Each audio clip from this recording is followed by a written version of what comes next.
Hello दोस्तों, स्वागत है आपका ज्योग्राफी के chapter first resources and development में। तो यहाँ पे हम लोग पढ़ेंगे रिसोर्सेज एंड डेवलपमेंट में। जी पढ़ेंगे क्या पढ़ेंगे, उसके बाद जानेंगे इसके हिंदी मीनिंग। और बिना हम लोग तो हैं इंडियन, हम लोग जानते हैं हिंदी भाषा, हमारी लोग की मातृभाषा हिंदी है। हम लोग बिना हिंदी भाषा जाने उसको समझ नहीं पाते हैं। तो पहले इसको पढ़ेंगे इंग्लिश में, उसके बाद जानेंगे हिंदी अर्थ। अगर आपको हिंदी अर्थ समझ आता है तो उसके बाद एक काम कर देना, प्लीज़ बाद में कर देना, तुरंत ना करो। पहले वीडियो देख लो पूरा, उसके बाद कर देना। अगर समझ में आए क्या कर देना, सुन लो भाई सुन लो। ये राइटिंग समझ पाओ तो कर देना। क्या लिखा है, सब्सक्राइब लिखा है, ई इधर छुप गया, ठीक, तो ये कर देना। चलो ठीक है, पढ़ते हैं रिसोर्सेज। चलिए शुरुआत करते हैं, पढ़ना शुरू करते हैं, ठीक। Resources, everything in our environment which can be use to satisfy our needs and technologically accessible, economically feasible and culturally acceptable is termed as resource. Human beings themselves are essential components of resource. They transform material available in the environment into resource and use them. कहाँ से कहाँ तक है, यहाँ से यहाँ तक, ठीक। एवरीथिंग हमारे हमारे वातावरण में जो भी मौजूद है, सब कुछ मौजूद है, उसे हम रिसोर्स कहते हैं। और resource everything in our environment which can be used to satisfy. हमारे वातावरण में कोई भी जो भी चीज़ है जो हमारी ज़रूरतों को पूरा करे, हमारी ज़रूरतों को पूरा करे। और टेक्नोलॉजी की एसेसमेंट हमारे पास वो टेक्नोलॉजी हो कि उसको वह हमारी ज़रूरत को पूरा कर सके। इकोनॉमिकली फीसिबल हम आर्थिक रूप से तैयार हों उसको खरीदने के लिए, हमारे पास इतनी क्षमता हो को हम उसको खरीद सके। और कल्चरली एक्सेप्टेबल हमारे कल्चर में वो एक्सेप्ट किया जाता हो, हमारी संस्कृति में हमारे लोग, कोई लोग हम तुम लेके आओ, कोई वो ना कहें, सब लोग एक्सेप्ट करते हो, उसी को रिसोर्स कहते हैं, ठीक। अब human being themselves are essential component of resource. They transform material available in the environment into resources and use. Human beings ने क्या किया, ह्यूमन बीइंग मानव लोगों ने ये किया है कि जो इन्वायरमेंट में रिसोर्स इन्वायरमेंट में जो मिनरल्स प्रेजेंट हैं उसी को प्रयोग करके रिसोर्स बनाया गया है। जैसे जैसे रोड सब सीमेंट वीमेंट बनी है तो सब ये मिनरल्स थे, ये तो बनी है, मिनरल्स मिले उसको ट्रांसफॉर्म करके फिर रोड बनाई गई। जैसे लोहा मिला है, लोहा कैसे मिलता है, लोहा पहले आयरन ओर मिलता है, फिर उसको पिघलाते हैं, फिर उसको पिघला के लोहा बनाते हैं। इसी तरह ह्यूमन बींग्स में ने मिनरल्स को ट्रांसफॉर्म करके रिसोर्स बनाया, ठीक। ये समझ में आ गया हो तो कैसा लगा हो, समझ में आया हो तो पहले एक लाइक कर दो और चैनल को सब्सक्राइब कर दो तुरंत। समझ में तो आया ही होगा, इतना बढ़िया समझाया, ठीक, तुरंत करो। चलते हैं अगली तरफ, क्लासिफिकेशन ऑफ रिसोर्स। वीडियो थोड़ा लंबा बनेगा, ठीक। Classification of resources, resources can be classified in the following ways on the basis of original, biotic and abiotic resource. इसमें क्या है, बायोटिक जीवित, कौन कौन से जीवित में आ जाते हैं और कौन कौन से अजीवित में आते हैं, कौन कौन से बिना जीव वाले प्राणी होते हैं, ये है। On the basis of exhaustibility, renewable and non कौन कौन एक्सॉस्टिबिलिटी कौन कौन रिन्यू हो जाएंगे और कौन कौन नहीं रिन्यू होंगे, एक बार ख़त्म हो गए तो ख़त्म ही हो जाएंगे, कौन कौन एक बार ख़त्म हुआ तब भी मिल जाएगा। फिर on the basis of ownership, individual, community, national. Ownership किसका क्या है, कौन कहाँ पे आता है, इंडिविजुअल कौन किसका है, कौन कम्युनिटी में है, कौन सब ले सकता है, अभी डिटेल में हम लोग पढ़ेंगे। On the basis of status of development, development potential, क्या मौजूद है, क्या इसका हम प्रयोग कर सकते हैं। डेवलपमेंट ये आ चुका है कि नहीं आ चुका है, रिसर्च हमारे पास मौजूद है तब भी आप आगे चलते हैं और डिटेल में पढ़ते हैं। तो सबसे पहले रिसोर्स में कौन कौन से आते हैं। रिसोर्स में आता है एक नेचुरल, एक आता है ह्यूमन। तो नेचुरल में क्या आते हैं, एक नेचुरल में जो मिला, एक ह्यूमन मेड है। तो ये डायग्राम को हम लोग समझ रहे हैं। नेचुरल में आते हैं रिन्यूएबल और नॉन रिन्यूएबल। अब रिन्यूएबल में क्या आते हैं, कॉन्टिन्यूअस फ्लो, विंड, वाटर और बायोलॉजिकल।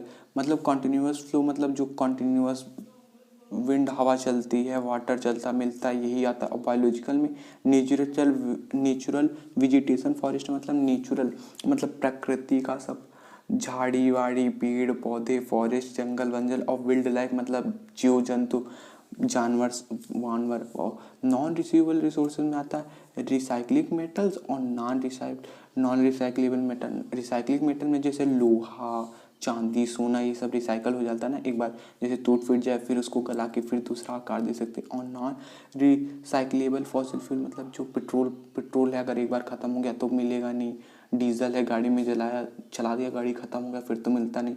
फिर आ गया ह्यूमन में आता है structures and institution, quantity and quality. Structure and institution मतलब जो स्ट्रक्चर बनाते हैं, और इंस्टीट्यूशंस मतलब कौन कहाँ पे कौन से इंस्टीट्यूशन, क्वालिटी एंड क्वांटिटी किसी चीज़ की क्वालिटी नापना और क्वांटिटी। फिर ठीक अब डिटेल में पढ़ते हैं। On the basis of origin, on the basis of origin में आते हैं biotic and abiotic. Biotic resources के अंदर कौन होते हैं, biotic resources are obtain from the biosphere and have life. ये बायोस्फीयर से मिलते हैं और इसमें लाइफ होती है, जैसे human being, flora and fauna, fisheries, livestock. Flora मतलब पेड़ पौधे और फ्यूना मतलब जानवर, और फिशरीज मतलब वही फिशरीज मतलब फिश और लाइव स्टॉक ईटीसी। समझ गए ना। फ्लोरा फ्यूना कैसे समझना। फ्लोरा दो एग्जांपल इसके मेन होते हैं, तो फ्लोरा मतलब फूल आ रहा है ना, तो फ्लोरा और फ्योना मतलब जानवर। फ्लोरा और फ्लोरा तुम समझ गए, तो फ्लोरा मतलब फूल, फ्योना इससे अलग ही होगा तो जानवर। ठीक, इसमें दो एग्जांपल मेन होते हैं तो कुल भी याद करना। तो यहाँ पे कुछ समझ में आ रहा हो तो लाइक मारो, सब्सक्राइब मारो प्लीज यार, तुरंत करो, तुरंत जाके करो, पहले सब्सक्राइब करो। एक बार फिर से बता दे रहे हैं, ये करो तुरंत जाके, अगर समझ में आ रहा हो तुरंत करो। फिर abiotic resources, all those thing which are composed of non living thing, और वो सभी चीज़ें जो नॉन लिविंग थिंग से बनी हैं उन्हें एबायोटिक रिसोर्स कहते हैं। जैसे एग्जांपल रॉक एंड मेटल जिसमें जीव नहीं होता, ये सब आ गए। ठीक, ऑन द बेसिस ऑफ, फिर दूसरी वाली पढ़ते हैं, ऑन द बेसिस ऑफ एक्सॉस्टिबिलिटी, ये आ गए रिन्यूएबल एंड नॉन रिन्यूएबल। अब पढ़ते हैं the resources which can be renewed और रिप्रोड्यूस बाय फिजिकल, केमिकल और mechanical process are known as renewable और replenishable resources. The renewable resources में further be divided into two continuous और flow, मतलब जो फिर से रिन्यू हो जाए, चाहे फिजिकल से, चाहे केमिकल से, चाहे मैकेनिकल प्रोसेस से, उसे रिन्यूएबल रिसोर्सेज कहते हैं। एग्जांपल इसके solar, wind energy, water, forest and wild life. मतलब वाइल्ड लाइफ, फिर एक जानवर मरता है तो फिर दूसरा हो जाता है सोलर एनर्जी, मतलब सोलर पैनल मतलब कर सकते हो। विंड एनर्जी मतलब हवा से एनर्जी। फिर नॉन रिन्यूएबल रिसोर्सेज जिसे नहीं तुम रिन्यू कर सकते। Non renewable resources occur over a very long geological time, बहुत साल लगते, कई मिलियन ट्रिलियन साल लग जाते हैं इसमें। Non renewable resources the resources take millions of year in their formation, बहुत सारे साल लग जाते हैं। Some of the resources like metals, जो लोहा होता है अगर खत्म हो गया तो बहुत दिन लगेंगे। And some like fossil fuels, पता है एक बार उड़ जाता है तो बहुत टाइम लगेगा, जलती दबेगी फबेगी तब बनेंगे। Can not be recycle and can not exhausted with their use, and can exhausted मतलब खत्म हो जाते हैं। एग्जांपल मिनरल्स, जो मिनरल्स हैं, एंड फॉसिल फ्यूल्स। अब पढ़ते हैं on the basis of ownership. Ownership में कौन कौन से होते हैं, individual, community, national and international. अब इंडिविजुअल रिसोर्सेज क्या होते हैं, individual resources are owned privately by individuals. In village people own land, barrier in urban areas people own plot, houses and other property. Individual resources में वो resource होते हैं, मतलब जैसे गांव में किसी के पास अपना खेत है, शहर में किसी का अपने पास प्लाट है, किसी का घर है, और यही सब आ गया इंडिविजुअल रिसोर्सेज। एग्जाम्पल इसके हैं plantation, pasture, land, pond, water, well, etc. अब बढ़ते हैं कम्युनिटी ओन रिसोर्सेज। तो कम्युनिटी ओन रिसोर्सेज क्या, community own resources are accessible to all the member of community. इस सभी member, all the member of community मतलब इसको जाओ सभी लोग करो। जैसे शहरों में पार्क नहीं होते, सब जाओ घूमो टहले, वो है। जैसे ग्रेजिंग ग्राउंड, ग्रेजिंग मतलब चारागाह जिसमें गाय भैंसें चढ़ती हैं। ब्यूरियल ग्राउंड मतलब क्या हुआ, जिसमें मुर्दे गाड़े जाते हैं, जब कोई मर जाता है तो गाड़े जाते हैं। पब्लिक पार्क्स, और पब्लिक पार्क क्या हो गया, अरे public park, picnic spots, play ground, city. Public park समझ रहे हो, पिकनिक स्पॉट समझ रहे हो, पिकनिक करने के हो गए, प्ले ग्राउंड, ईटीसी। अब नेशनल रिसोर्सेज क्या होते हैं, national resources are own by nation और कंट्री। ये मतलब देश या कंट्री से चला जाता है, एक देश चलाता है। All the minerals, water resources, forest, water life, land within political boundaries and oceanic area up to 12 nautical miles 22.2 kilometre from the coast and match territorial water and resources there being belong to the nation. अब national resources में क्या है, जैसे अगर किसी देश की तुम सीमा पे चले गए, वहाँ से 22.2 किलोमीटर तक जो समुद्र पड़ेगा वो भी उसी देश का पड़ेगा। जैसे भारत के एकदम तुम कोने पे चले गए, वहाँ से 22.2 किलोमीटर तक जो समुद्र पड़ेगा उसका भी हकदार भारत ही होगा। तो ये है नेचुरल रिसोर्सेज। अब इंटरनेशनल रिसोर्सेज क्या है, international resources are regulated by the international institution. यहाँ से यहाँ तक, यहाँ से यहाँ तक, ठीक।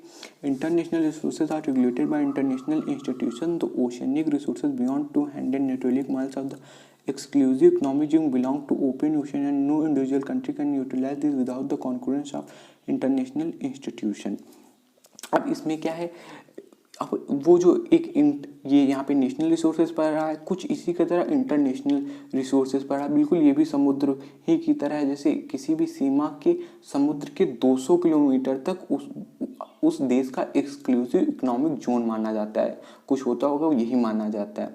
और नो इंडिविजुअल कंट्री, और दूसरी कंट्री उसको नहीं यूटिलाइज कर सकती without the concurrence of international institution. जो इसकी इंटरनेशनल इंस्टीट्यूशन बैठी होगी, मतलब इसकी अलग से एक चीज होगी, इसकी बातें मतलब जहाँ पे ये इसकी बारे में रखी गई होंगी इंटरनेशनल इंस्टीट्यूशन का, इंटरनेशनल रिसोर्सेज का जहाँ कानून होगा, उसके विदाउट आज्ञा के बिना तुम उस देश के 200 किलोमीटर तक तुम कुछ नहीं कर सकते, ठीक। फिर आगे on the basis of status of development में आ जाते हैं, जिसमें potential, develop, stock and reserve आते हैं। तो पोटेंशियल रिसोर्सेज क्या आते हैं? Potential resources are the resource which are found in a region but have not been utilised. Potential resources वो रिसोर्स होते हैं मतलब जो हम लोग पा तो चुके हैं लेकिन अभी हम लोग उसका यूज़ नहीं कर रहे हैं। जैसे example, Rajasthan and Gujarat have enormous potential for development of wind and solar energy but so far this have been not developed property. जैसे राजस्थान एंड गुजरात में विंड और सोलर एनर्जी वाली प्रॉपर्टी हम लोग पा तो बहुत चुके हैं, लेकिन अब ये इतना प्रयोग यूज़ नहीं किया जा रहा है। फिर आगे बढ़ते हैं डेवलप्ड रिसोर्सेज। डेवलप्ड रिसोर्सेज क्या आते हैं? रिसोर्स डेवलप, ये यहाँ से यहाँ तक developed resources which are surveyed and their quality and quantity have been determined for utilization. The development resources depends on technology and level of their feasibility. Developed resources way resources हैं जो जिसकी quality and quantity नापी जा चुकी है, for quality and quantity नापी जा चुकी है प्रयोग के लिए, लेकिन the developed of resource depend on technology और उनकी और क्वालिटी और क्वांटिटी ये मतलब उसकी डिपेंड हो टेक्नोलॉजी और लेवल ऑफ देयर फिजिबिलिटी, मतलब टेक्नोलॉजी पे डिपेंड हो और फिजिबिलिटी मतलब ये प्रयोग में आ सकती हैं कि नहीं, और मतलब उनका क्वालिटी और क्वांटिटी नापी गई हो। डेवलप्ड रिसोर्सेज ये होती है। और material in the environment which have the potential to satisfy human need but human being do not have appropriate to access this are called stock.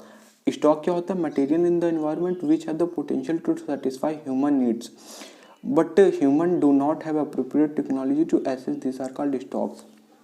मतलब ऐसी चीज़ें जो हमारे वातावरण में मौजूद हों और जो हमको बहुत मतलब दे सकती हैं, हमको बहुत आराम कर सकती हैं, उससे हमको बहुत कुछ मिल सकता है, लेकिन अभी तक ऐसी टेक्नोलॉजी आई नहीं है कि उसको हम प्रयोग कर सकते हैं। एग्जाम्पल इसका, hydrogen can be used as a resource of energy but we do not have advance technology to use it. Hydrogen एक ऐसी गैस है, मतलब ये यहाँ से यहाँ तक हाइड्रोजन वाला, हाइड्रोजन एक ऐसी गैस है जिसका हम लोग मतलब बहुत अच्छे से प्रयोग कर सकते हैं, लेकिन इसकी अभी टेक्नोलॉजी आई नहीं है जिसका हम यूज़ कर सकते हैं। अब रिजर्व क्या होता है? Reserve are the subset of the stock which can be put into use with the help of existing technology know-how but their use has not been started. This can be used for meeting future requirement. Example, water in the dams, forest, etc. is a reserve which can be used in the future. अब reserve क्या है? Reserve मतलब वो चीज़ें हैं जिनका मतलब हम लोग जान चुके हैं इनका प्रयोग कैसे कर सकते हैं, इनका प्रयोग हम लोग कैसे करके इस चीज़ का इस्तेमाल कर सकते हैं, लेकिन ये सब हमारे फ्यूचर के लिए रखे गए हैं। जब ये सब खत्म हो जाए तो फ्यूचर में हम इसका प्रयोग कर सकते हैं। एग्जांपल है water in dams, forest, etc. Is a reserve which can be used in the future. Water in dams मतलब क्या? वाटर एक डैम्स मतलब वाटर के अंदर से तुम बिजली पैदा कर सकते हो, लेकिन अभी वह इतनी मात्रा में पैदा नहीं की जा रही है, यही है वाटर इन डैम। तो हम लोग resources have been used by human being indiscriminately and this has led to the following major problems. मतलब हमारे वातावरण में जो भी रिसोर्सेज मतलब ये रिसोर्सेज मौजूद थे उनका ह्यूमन बीइंग हम लोगों ने बहुत ही अंधाधुंध प्रयोग किया है, जिसकी वजह से हमारे वातावरण में ये चीज़ें कम हो रही हैं, तो जिसके लिए हमारा वातावरण बहुत ही नुकसान मतलब बहुत खतरे में आ चुका है। तो ये पढ़ते हैं depletion of resources for satisfying the greed of few individuals. मतलब वनों की कटाई और डिप्रेशन कुछ लोगों की पूर्ति के लिए, मतलब कुछ हमारे यहाँ, इसका मतलब ये है कुछ हमारे लोगों के बीच में ऐसे लोग रह रहे हैं जो कि अपने फायदे के लिए बहुत ही वातावरण का नुकसान कर रहे हैं। Accumulation of resources in a few hands which in turn divided the society into two segments, rich and poor। मतलब accumulation मतलब कुछ, मतलब अमीर लोग, मतलब कुछ बेकार लोगों की वजह से सोसाइटी में मतलब एक डिवाइडेशन आ गया है, जिससे कुछ लोग अमीर हो गए हैं और कुछ लोग गरीब हो चुके हैं। It has led to global ecological crises such as global warming, ozone layer depletion, environmental pollution and land degradation। ये जो इन्वायरमेंट को नुकसान पहुंचाया जाया जा रहा है इन लोगों की वजह से, इससे बहुत ही वातावरण में बहुत ही अशुद्धियाँ फैलती हैं और बहुत ही बीमारी आ जाती हैं, जैसे such as global warming, ozone layer depletion, environmental pollution, environment pollute हो रहा है, लैंड डिग्रेडेशन, जिससे लैंड की कमी हो रही है, कुछ लैंड बेकार हो जा रही है, कुछ माइनिंग कर दे रहे हैं, यही सब है। Resources planning is essential for sustainable existence of all forms of life. Sustainable economic development should take place without damaging the environment, and development in the present should not compromise with the need of future generation। अब sustainable economic development means sustainable economic development का क्या मतलब है? इसका मतलब ये development should take place without damaging the environment।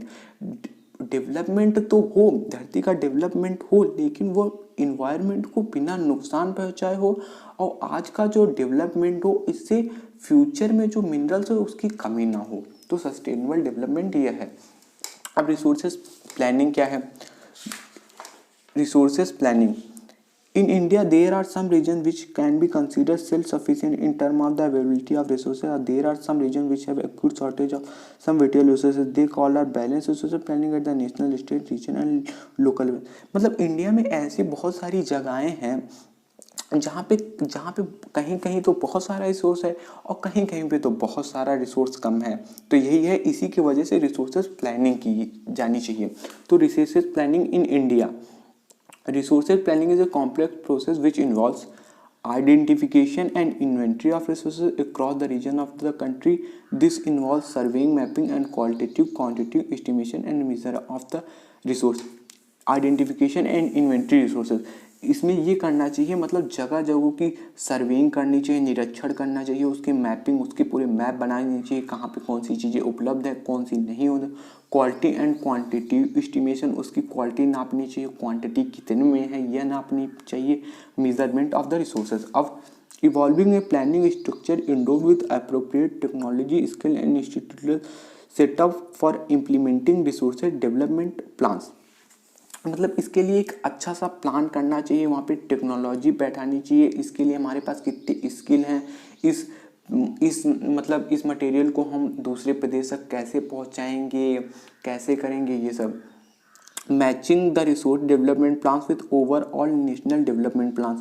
और ये जो रिसोर्सेज डेवलपमेंट ये कर रहे हैं, ये एक जगह पे नहीं होने चाहिए, ये पूरे मतलब समझ लीजिए इंडिया में होने चाहिए। ये नहीं आंध्र प्रदेश में हो रहा तो उत्तर प्रदेश को पता नहीं लग रहा। ये resources can be contribute to development only when they are accompanied by appropriate technological development and institutional change। India has made concentrated effort toward achieving the goals of resources planning right from the first 5-year plan launched after independence to overcome irrational consumption and overutilization of resources। Conservation at various levels is important।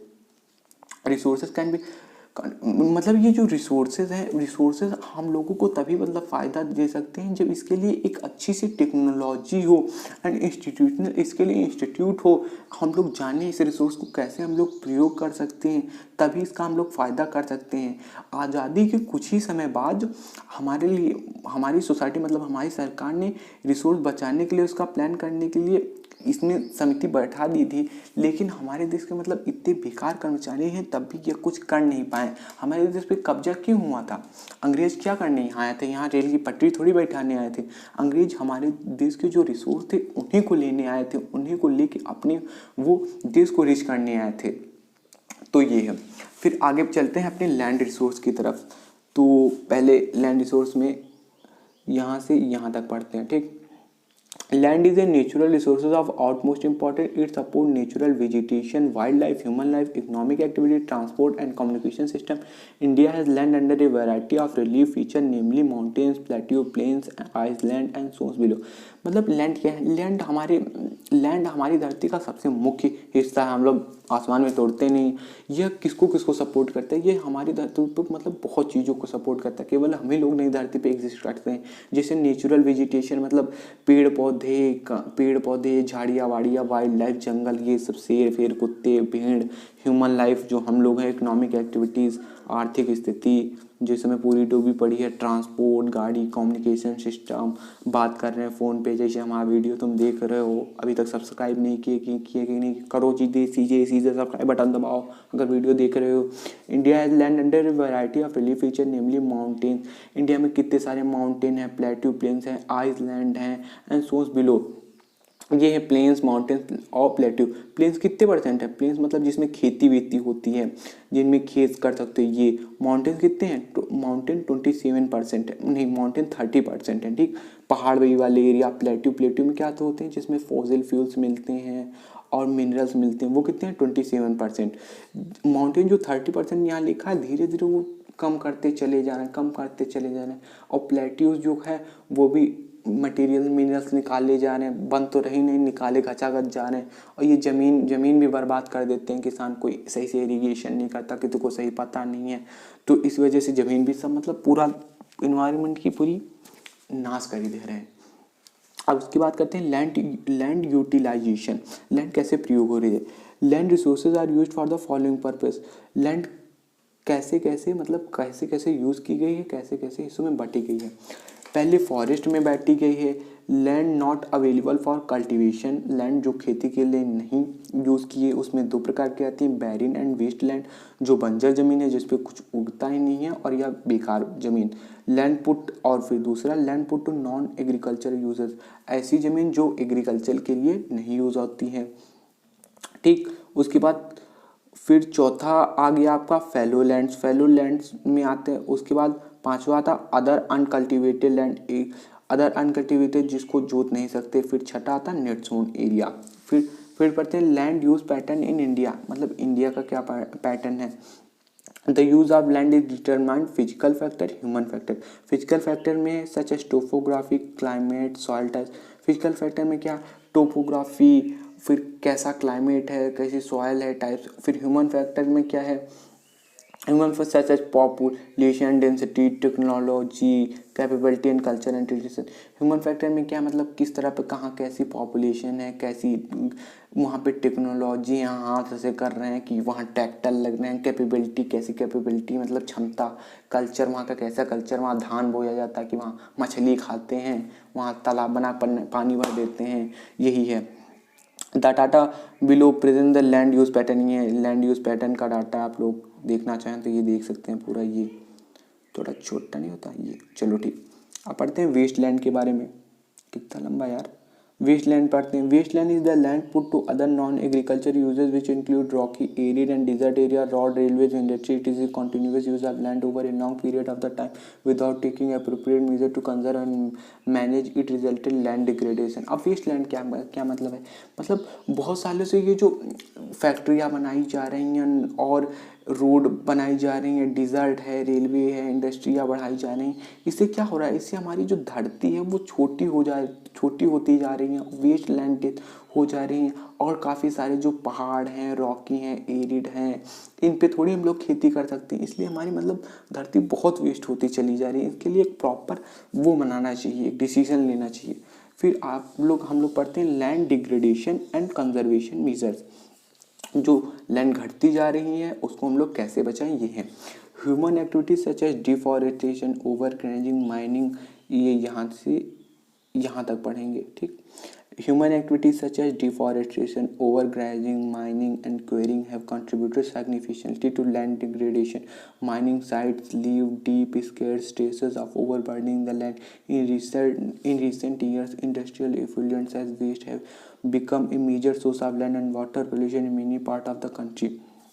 Human activity जो हम लोग हमारे लोगों की activity है, जैसे deforestation, पेड़ काटना, ओवर ग्रेजिंग, जानवरों को किसी खेत में छोड़ देना पूरा चल ले जाए, माइनिंग, खुदाई कहीं पे करवाना, quarrying and contributed significant language. इसी की वजह से मतलब हमारे वातावरण में बहुत सारी कमियां आ चुकी, पूरी मतलब हमारी ज़मीनें नष्ट हो गई, पूरा वातावरण खा गया, यही सब है। ठीक, फिर some of the ways through which can we solve the problems of land degradation. अब यहाँ पे ये जो कंजर्वेशन है, कंजर्वेशन हम लोग कैसे कह सकते हैं, afforestation and proper management of ground, खूब सारे पेड़ लगाओ और जानवरों को कैसे चराना, कितने चराना, ये plantation of shelter built of plants. Plantation मतलब शेल्टर बिल्ट मतलब जो छोटे छोटे वो ज़मीनें मतलब कहीं पे खेती होती है तो उसके बगल में खूब सारे पेड़ लगा के, जिससे वो पेड़ जो हैं वो गिरे ना और धूल मिट्टी ना उड़े, जिससे मिट्टी वहीं पे बनी रहे। Stabilisation of sand dunes by growing thorny bushes. Stabilisation मतलब सैंड ड्यून्स मतलब कहीं पे अगर पहाड़ वहाड़ हो, मट्टी हो जैसे रेत की, कहीं उड़े ना, उसके लिए वहाँ पे हम लोग झाड़ी बुशेस लगा सकते हैं, पेड़ लगा सकते हैं, उनकी जड़ों से मट्टी उड़ेगी नहीं, वो रुकेगी। फिर proper management of waste land, जो वेस्ट लैंड है उसको प्रॉपर मैनेजमेंट करे, इसका क्या करना है क्या नहीं। कंट्रोलिंग ऑफ माइनिंग एक्टिविटीज, जो कहीं पे खूब खुदाई वदाई करते हैं उसको सही से करना चाहिए, कहाँ पे होनी चाहिए, कहाँ पे नहीं होनी चाहिए, कितनी होनी चाहिए, कितनी नहीं होनी चाहिए। ठीक, उसके बाद छठा देखते हैं proper discharge and disposal of industrial effluent and waste after treatment. मतलब जो इंडस्ट्रिया होती है, इंडस्ट्री में जो वेस्ट होता है उसके बाद उसको कहाँ पे कैसे यूज होना चाहिए, कैसे नहीं। जैसे इंडस्ट्री का वेस्ट हो उसके बाद पहले जाके उसको रिसाइकल करना चाहिए, उसके बाद भेजना चाहिए। तो डायरेक्ट वो नदी में डाल देते हैं, उससे बहुत पानी दूषित होता है। फिर पढ़ते हैं soil as a resource. Soil as a resource, ठीक, soil is the most important renewable natural resource, it is the medium of plant growth and support different type of living organism और मतलब soil is the most important, soil सबसे most important renewable मतलब एक मिलने वाली हम लोगों को रिसोर्स है। इट इज़ द मीडियम, ये प्लांट की ग्रोथ में मदद करता है। और डिफरेंट टाइप ऑफ लिविंग मतलब बहुत सारी, जैसे मनुष्य हो गया, धरती, पेड़ हो गए, जानवर हो गए, मिट्टी की वजह से तो सब टिके हैं। ठीक, मिट्टी नहीं रहेगी, पेड़ ही नहीं रहेंगे, पेड़ नहीं रहेंगे, हम नहीं रहेंगे, ऑक्सीजन नहीं मिलेगा, तो soil is the most important resource, समझ गए ना। It take millions of year to form soil up to few centimetre in various forces of nature such as change in temperature, action of running water, wind, glacier activities of decomposer, it is contribute to the formation of soil. मतलब ये soil बनने में बहुत सारे साल लगते हैं, बहुत सारे साल लगते हैं, तब थोड़ी सी सेंटीमीटर की सॉइल बनती है। वेरियस फोर्सेज ऑफ नेचर, जैसे बहुत सारी टेम्परेचर बदलना, एक्शन ऑफ रनिंग वाटर, पानी का चलना, वाटर, विंड, हवा बहना, ग्लेशियर एक्टिविटीज कंट्रीब्यूट, यही सब कंट्रीब्यूट करते हैं सॉइल बनने में। Parent rock or bedrock, climate, vegetation, form of life and time are important factor in the formation of soil। ये parent rock, bed rock, climate, vegetation, ये भी सॉइल बनने का अहम भूमिका निभाते हैं। Chemical and organic changes will take place in soil play in important, जो सॉइल में केमिकल रोल और ऑर्गेनिक चेंजेस होते हैं वो भी सॉइल बनने में बहुत इंपॉर्टेंट रोल निभाते हैं। Soil also consist of organic humus and inorganic material, soil also consist करते हैं organic humus and inorganic material. ठीक, अब हम लोग करते हैं क्लासिफिकेशन ऑफ सॉइल, जिसमें एल्यूवियल सॉइल, और फिर ब्लैक सॉइल, येलो सॉइल, पीली सॉइल, नीली सॉइल, काली सॉइल सब आएगी। ठीक, तो classification of soil on the basis of the factor responsible for the soil information, colour, thickness, texture, age, chemical and physical properties, the soil of India classified in different types as mean सब, मतलब मिट्टियों को भी colour, रंग, रूप, कौन में पानी रहता, कौन में नहीं रहता, कौन में खेत जम जाएगी, कौन में नहीं जाएगी, उसी के हिसाब से में बांटा गया है, उसी के हिसाब से मिट्टियों को भी बांटा गया है। तो पहले पढ़ते हैं alluvial soil. The entire northern plains are made up of alluvial soil, सारा नॉर्थन प्लेन्स एल्यूवियल सॉइल से बना है। The alluvial soil is deposit three important Himalayan river system, the Indus, the Ganga and, ये जो सारी रिवर हैं ये सब पूरा समझ लो एल्यूवियल सॉइल से ही हैं, सब इसमें एल्यूवियल सॉइल ही पाई जाती हैं, जिसमें जैसे Hindus, the Ganga and the Brahmaputra आती हैं। इट आल्सो ये चार, ये पाँच, ये छः, ये सात, ये ठीक ठीक। It is found in Rajasthan, Gujarat and eastern coastal plane, particularly in the delta of Mahanadi, Godavari, the Krishna and the Kaveri.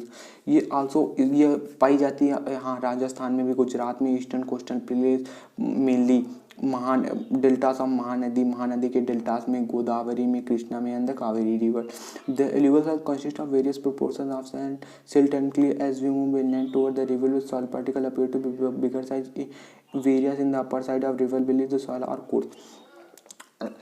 Alluvial soil various तरह के सैंड मतलब मिट्टी और सिल्ट और क्ले चिकना चूनी मिट्टी पाई जाती है। जैसे जैसे मतलब हम लोग जैसे किसी नदी में जाते हैं, नदी के ऊपर जैसे जैसे विलेज पर चढ़ने लगते हैं, नीचे वो जो गड्ढे होते हैं मट्टी के वो पाओगे तुम, कोई अद्धा अद्धा तो नरम होंगे, जैसे जैसे तुम ऊपर चढ़ते चलो जाओगे वो अद्धे नरम होते, वो खड़े होते चलेंगे, फिर तुम बड़े बड़े अद्धे पाते चलोगे। यही लिखा है यहाँ पे, ठीक।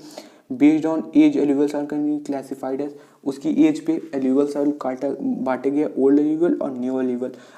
ओल्ड एल्यूवल में क्या आता है, the bangar soil has higher concentration of kankar nodules than the khadar. जो ओल्ड एल्यूवल सॉइल उसको बांगर बोल जाता है, इसमें अधिकतर गिट्टी सीमेंट और ये सब पाया जाता है, ये तो उपजाऊ भी नहीं होते। जितनी न्यू एल्यूवल सॉइल होती है जिसको खादर बोला जाता है, it has more fine particles and is more fertile than the Bangar.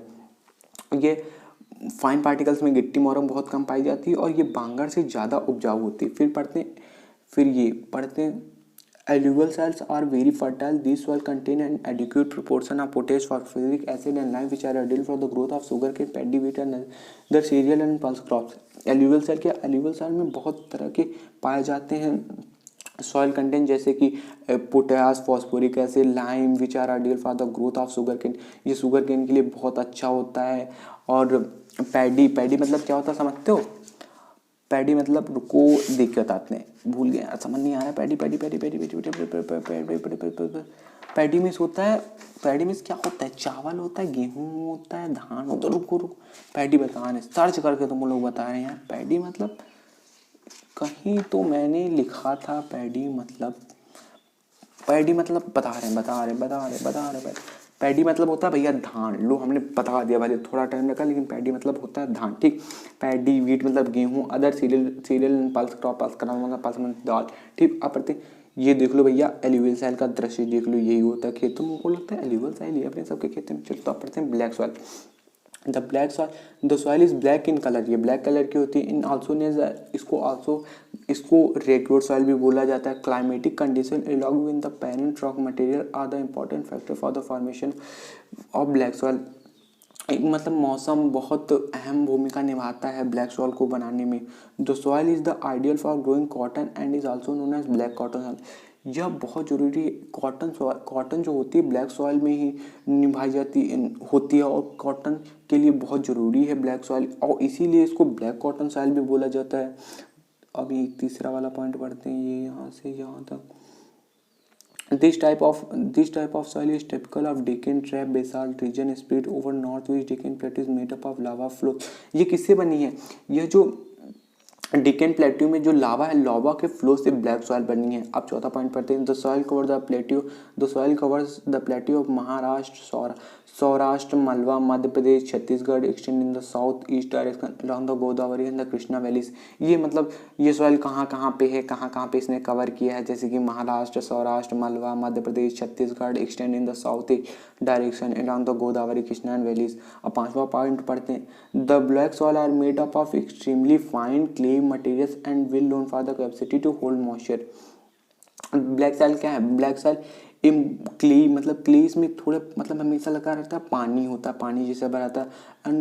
And well known for capacity to hold moisture, ये हमेशा मॉइस्चर रहती है, तभी well known for the hold to moisture कहा जाता है इसको। अब छोटा पॉइंट पढ़ते हैं। Black soil is nutrient rich and contain calcium, carbon, magnesium, potassium, lime. इसमें क्या क्या मेनली मिलता है? इसमें बहुत ही मिनरल से रिच होती है, जैसे इसमें पाया जाता है contains calcium carbonate, magnesium, potash and lime, ठीक। अब सातवां पॉइंट पढ़ते हैं। The soil is sticky when wet and difficult to work on less tilled immediately after the first shower and during the pre monsoon. इसमें जब अगर इसमें पानी वानी भर जाता है तो उसको जोतना बहुत ही भारी पड़ता, बहुत ही आसानी से जुड़ता नहीं, इसीलिए जब पहली सीजन की बरसात हो जाती है हल्का ही पानी लगता है, इसको तुरंत ही जोत दिया जाता है, ठीक। अब पढ़ते हैं हम लोग रेड एंड येलो सॉइल। ये देख लो भैया सीधे बुरादा पड़ा है, रेड एंड येलो सॉइल। इसको पढ़ते हैं। दिस टॉप यहाँ से यहाँ तक, ठीक। This type of soil develops on crystalline igneous rock and areas of low rainfall in the eastern and southern part of the Deccan plateau. ऐसे जहाँ पे कम रेनफॉल होती है वहाँ पे डेवलप होती है, जैसे eastern and southern part of the Deccan plateau, ठीक। यहाँ पे अब दूसरा पॉइंट पढ़ते हैं। ये यहाँ से दिख तो रहा होगा। The soil develops a reddish colour due to diffusion of iron in crystalline and metamorphic, it looks yellow when occurred in hydrated form. ये डेवलप होती है रेडिश कलर क्योंकि डिफ्यूजन जब डिफ्यूज होता है, आयरन क्रिस्टलाइन जब इसमें डिफ्यूज हो जाता है एंड मेटामॉर्फिक रॉक जब डिफ्यूज होता है तब यह रेड कलर को होती है, और यह येलो कलर की तब दिखती है जब it looks yellow when it occurs in hydrated, जब यह हाइड्रेटेड अपने फॉर्म में आती है तब यह येलो दिखती है। अब थर्ड बार पढ़ते हैं। Found in the part of, ये कहाँ कहाँ फाउंड पाई जाती है ये पढ़ लो। Found in the part of Orissa, Chhattisgarh, southern part of middle Ganga plain and along with the piedmont, along with the piedmont zone जो है, पिगमेंट जोन मैप में ऐसे कुछ बना होता है वही उसी को पिगमेंट जोन कहते हैं। Piedmont zone of the western Ghat, तो ये है। अब लेटरिट सॉइल पढ़ लेते हैं। ये भैया लेटरिट सॉइल, लेटरिट सॉइल क्या होती है, जब पानी बरसता है तो कहीं पे पानी कट जाती है मिट्टी, उसी को लेटरिट सॉइल कहते हैं, वही है। The littorals are developed under tropical and subtropical climate with the alternate wet and dry season। ये ट्रॉपिकल एंड सब ट्रॉपिकल क्लाइमेट दोनों में बनती है। अल्टरनेट वेट ड्राई सीजन, ये बहुत ही अल्टरनेट वेट पूरे गर्म सीजन में बनती है, ठीक। The soil is the result of intense leaching due to the heavy rain. Intense leaching मतलब जब पानी खूब बढ़ता है तो पानी अपना गली कहीं से भी निकलता, उसी की वजह से ये डेवलप होती है। लिटरेट सॉइल और एसिडिक पीएच पॉइंट, ये तेजाबी मतलब इसमें तेजाब की मतलब कुछ खट्टी होती है, ऐसी होती है। In nature and generally deficient in plant nutrients, this type of soil is found mostly in southern state, western Ghat region of Maharashtra, Odisha, some part of the western Bengal, northern East। ये कहाँ कहाँ पाई जाती है, Western Ghat, Maharashtra, Orissa, West Bengal and northern region में। अब आखिर चौथा पॉइंट पढ़ते हैं। The soil support DDS and evergreen forest but humus poor. यह मतलब बहुत अच्छी चीज़ नहीं होती लेकिन एवरग्रीन फॉरेस्ट के लिए होती है, और but humus forest but humus poor मतलब बहुत अच्छी नहीं होती लेकिन ठीक ही होती है, इसे कर सकते हो काम अपना चला सकते हो। The soil is very useful for growing T and coffee, यह वेरी यूजफुल होती है टी और कॉफ़ी उगाने के लिए, ठीक। यह बहुत टी और कॉफ़ी के लिए बहुत अच्छी होती है, ग्रीन पेड़ों के लिए इतनी अच्छी नहीं होती। अब पढ़ते हैं अपनी arid soil. Arid soil range from red to brown in colour, यह रेड से ब्राउन कलर में हो जाती है। This soil is generally sandy in texture and saline in nature, in some areas the salt content is very and high, common salt is obtained by evaporating water. यह soil किसकी होती है, texture in सेलाइन in nature होती है, in some areas very high common salt, इसमें बहुत ज़्यादा salt पाया जाता है। इसमें का जो पानी होता है अगर इसको निकाल के उबाला जाए तो वो नमक भी बदल जाता है, तो ये होती है arid soil.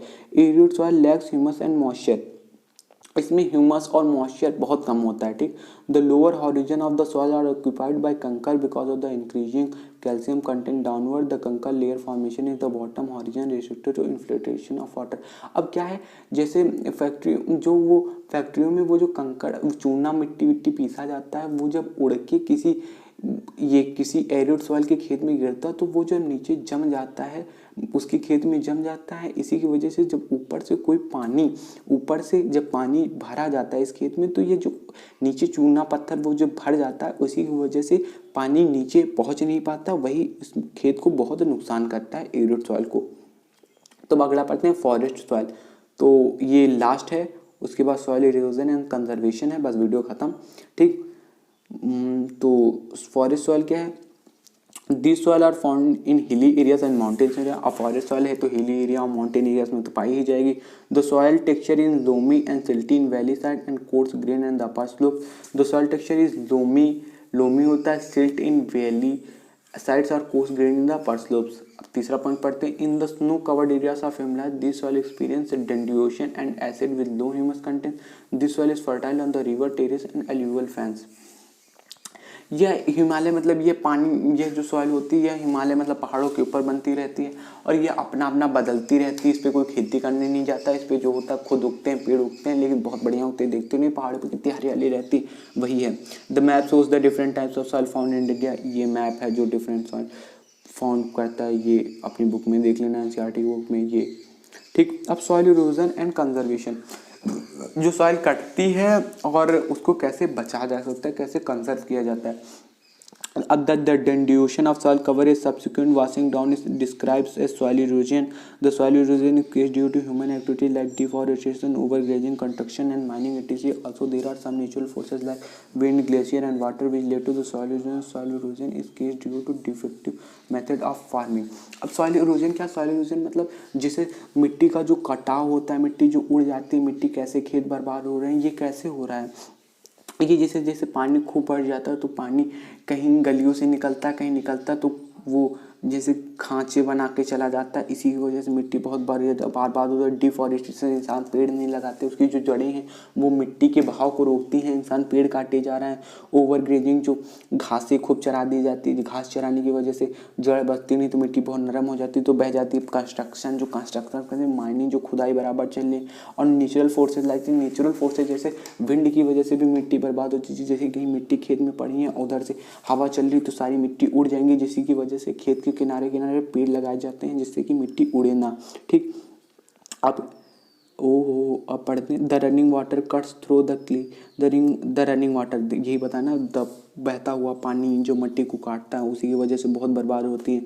The running water cuts through the clay soil and make deep channels as gullies. Deep channel मतलब जहाँ से पानी बहता है वहाँ पे डीप गली बना देती, उसी गली बना देती, यही लिखा है, deep channels as gullies. The land become unfit for cultivation known as bad land.